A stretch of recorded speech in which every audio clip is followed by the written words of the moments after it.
আমি সায়ন গল্পের উপন্যাস চরিত্র এসব লিখে বেড়াই। ছোটবেলার ইচ্ছে এসব লিখে আমার বেশ ভালোই দিন চলে যায়। সামনে হাটচালের কাছে ছোট্ট এক অফিস আছে আমার। অবশ্য বাড়িতে বসেও লেখা যেত, কিন্তু সবাই থাকলে ঠিক মন বসে না। তাই ৭-৫ না ভেবে এখানে এক বাড়ি ভাড়া নিয়েছি। আকাশ কুসুম ভেবে গল্প লিখি আমি। এই তো আজই এক গল্প লিখলাম, মানে শেষ করলাম। এবারের গল্প কিন্তু আকাশ কুসুম ভাবা নয়, একেবারে ৭-৫ ভেবে গল্পটাকে লিখেছি। গল্পটা আসলে ভূতের, এক আত্মার যে প্রতিশোধের আগুনে জ্বলছে। গল্পের পদবি হলো শেষ রাতের যাত্রা। না না, আত্মা বা ভূতের নয়, একজন মানুষের, যার অন্তিম যাত্রা আজ রাত্রে। গল্পটি শেষ করতে একটু সময় লেগে গেল। 10টা বেজে পার হয়ে গেছে। জানি না এখন কোনো অটোরিকশা পাবো কি না। অফিস থেকে বাস স্ট্যান্ড 20 মিনিটের রাস্তা। এর মাঝে অল্প এক জঙ্গল মিলে, যেখানে বর্তমানে আমি আছি। এটা পেরোলেই বাস স্ট্যান্ড। তারপর ওখান থেকে গাড়িতে আধ ঘন্টার রাস্তা। যা ভেবেছিলাম তাই হলো, একটা গাড়িরও দেখা নেই। 10টা পেরোলে যে গাড়ি ঘোড়ার দেখা পাবো না, এটা আমি জানতাম না। এবারে কিন্তু সত্যি অনেক দেরি হয়ে যাবে।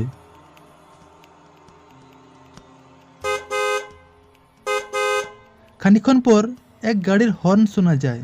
মনে হলো যেন এদিকেই আসছে। ওই তো, ওই তো এখন ট্যাক্সি আসছে।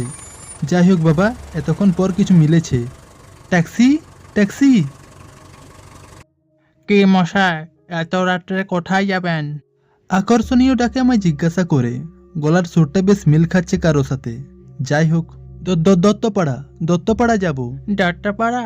ওটা তো আবার 8 ঘন্টা 45 মিনিটের রাস্তা। এখন তো প্রায় 11টা বেজে গেছে, পৌঁছাতে বেশ 12টা বেজে যাবে। ওনার হাবভাব নিঃসন্দেহে বোঝা যাচ্ছে উনি যেতে ইচ্ছুক নয়। না না, আর গাড়ি পাবো বলে তো মনে হয় না। এনাকেই জোর দিই। দাদা দাদা, আমার যাওয়াটা খুবই প্রয়োজন। এখানের সেরম কাউকে চিনি না। গাড়িতে গেলে আধ ঘন্টার সময় লাগবে, কিন্তু হেঁটে গেলে যে আরও অনেক সময় লেগে যাবে। আমি আমি আপনাকে যত ভাড়া তার চেয়েও বেশি দেব। প্লিজ দাদা, চলুন। আচ্ছা ঠিক আছে ঠিক আছে, এভাবে একা মানুষকে ফেলে রেখে যেতে ইচ্ছে করে না। উঠে এসো। খানিকক্ষণ পর লোকটির মনে করুণার আবেগ জেগে ওঠে। গাড়িতে বসে শান্তির নিঃশ্বাস ফেলি।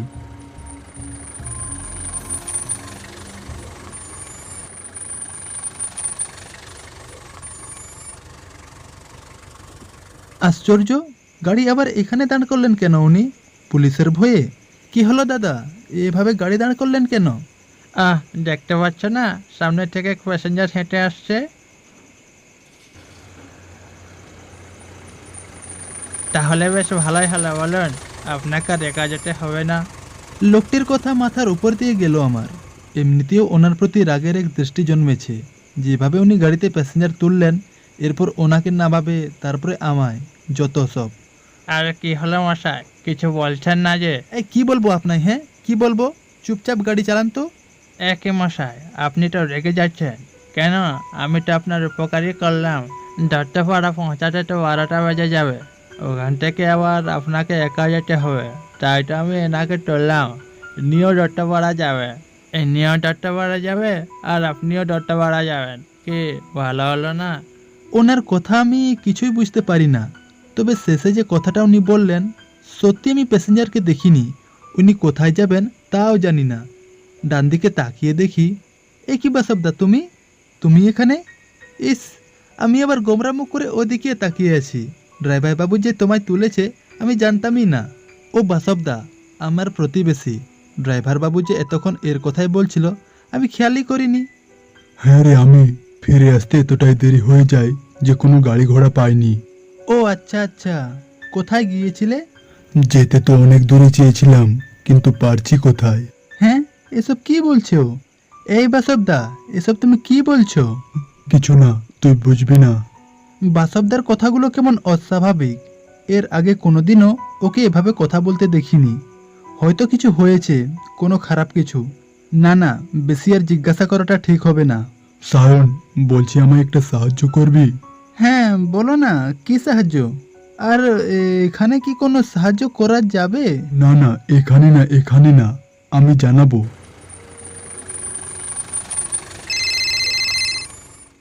হঠাৎ ফোনের ঘন্টা বেজে ওঠে। এত রাত্রে আবার কে ফোন করলো? নিশ্চয়ই বাড়ি থেকে। হ্যালো, কোথায় আছিস? এখনো বাড়ি আসিসনি কেন? আরে ওই একটু কাজ ছিল, শেষ করে বেরোতে একটু সময় লেগে যায়। সে ঠিক আছে, এখন কোথায় আছিস তুই? এই তোর ঠিক কি হয়েছে বলতো? আগে কোনোদিনও এইভাবে আমার সাথে কথা বলিসনি তুই, আজ হঠাৎ কি হয়েছে? কোথায় আছিস আগে সেটা বল। ট্যাক্সিতে বাড়ি ফিরছি। কেন বলতো? কে আছে সাথে তোর? মানে ওই ট্যাক্সিতে আর কে কে আছে, না তুই একাই আছিস? উফ, কি হয়েছে বলবি? আমি কিছু বুঝতে পারছি না। যেটা জিজ্ঞাসা করছি ওটা বল। তুই একা না সাথে কেউ আছে? ভাইয়ের ভাব বদলি কথা শুনে কিছুতেই স্বাভাবিক হতে পারছি না। কি হলো ওর? এভাবে এত রাত্রে? কিরে কোথায় হারিয়ে গেলি? হ্যাঁ হ্যাঁ হ্যাঁ বল। বলছি আর কে কে আছে তোর সাথে? সেরম কেউ না, আমি, ড্রাইভার আর বাসবদা, আমরা তিনজন আছি। কি বাসবদা? না না, ও কিভাবে? আরে কি হয়েছে বলবি তো? তুই এক্ষুনি গাড়ি ছেড়ে বেরো, এক্ষুনি বেরো। কেন হঠাৎ গাড়ি ছাড়ার কথা উঠছে কেন? কি হয়েছে একটু খুলে বলবি? বাসবদার ন্যায় আত্মহত্যা করে আজ সকালে মারা গেছে। তুই বেরোবার 1 ঘন্টা পরে এই ঘটনা ঘটে। কি এসব তুই? হ্যাঁ, ওর মৃত্যুতে অনেক দোষ লেগেছে, যেগুলো এখন এক গুণী এসে ঠিক করছে। ওনার কাছ থেকে শোনা, বাসবদার আত্মা পরলোকে যায়নি, এখানে কোথাও ঘুরে বেড়াচ্ছে। যে বা যার নজরে ওই আত্মা পড়বে, আজ তার শেষ রাত। এসব এসব তুই কি বলছিস? শেষ রাত? ফোনটা রেখে বাসবদার দিকে তাকায়।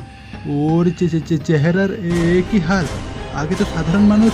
না না না না, আমি, আমাকে গাড়ি ছাড়তেই হবে। ড্রাইভার দা! এ কি, ড্রাইভার দা কোথায় গেল? ড্রাইভার দা! সামনে চেয়ে দেখি ড্রাইভার নেই। গাড়ি কিভাবে চলছে, কে চালাচ্ছে ভেবে আমার ষষ্ঠ ইন্দ্রিয় কেঁপে উঠল। এও কি সম্ভব? না, এই না হয় মারা গেছে, কিন্তু ড্রাইভার দা সে কোথায়? মানুষ মরে গেলে যে শরীরের উপর মায়াত্যাগ করে দিতে হয়, তুই মনে হয় ঠিক করে জানিস না। বাসবদার কথা যেন আমাকে ইঙ্গিত করে বলে বেড়াচ্ছে। হঠাৎ এভাবে অস্বাভাবিক কণ্ঠস্বর আমার চিরতরের ঘুম কেড়ে নিল।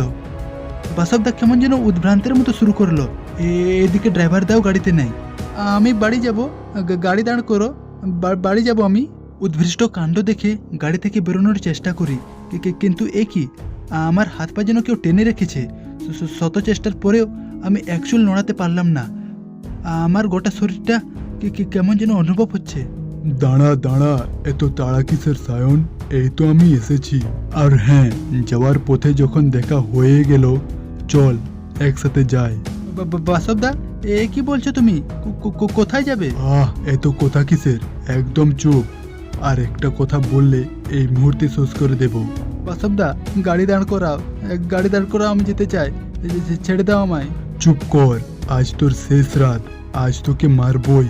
ক্রমাগত গাড়ি ছুটে চলেছে, কিন্তু এ কি, সামনে এক প্রকাণ্ড গাছ দেখা যায়।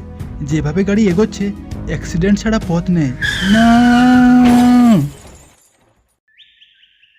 একই রে, ওভাবে হেঁটে কোথায় যাচ্ছিস? অনেক হয়েছে বাসবদা, আর গল্প লিখছি না। তাই এই ঝোলা ভর্তি সব কিছু নিয়ে যাচ্ছি নদীতে ভাসিয়ে দেওয়ার জন্য। কেন রে, কি হলো? গল্প যেন আমার পিছু নিয়েছে। যা কিছু লিখছি সব যেন আমার সাথে ঘটে চলেছে বলে মনে হচ্ছে। ও, এই ব্যাপার। এর সমাধান একটা হতে পারে। তুই যা, কোথাও ঘুরে আয়, মন মেজাজ সব ভালো হয়ে যাবে। ফেলে দেওয়ার মতো কথা কিন্তু বাসবদা বলেনি। অনেকদিন হয়ে গেছে কোথাও ঘুরতে যায়নি। যাই, আমি বরং কোথাও ঘুরে আসি।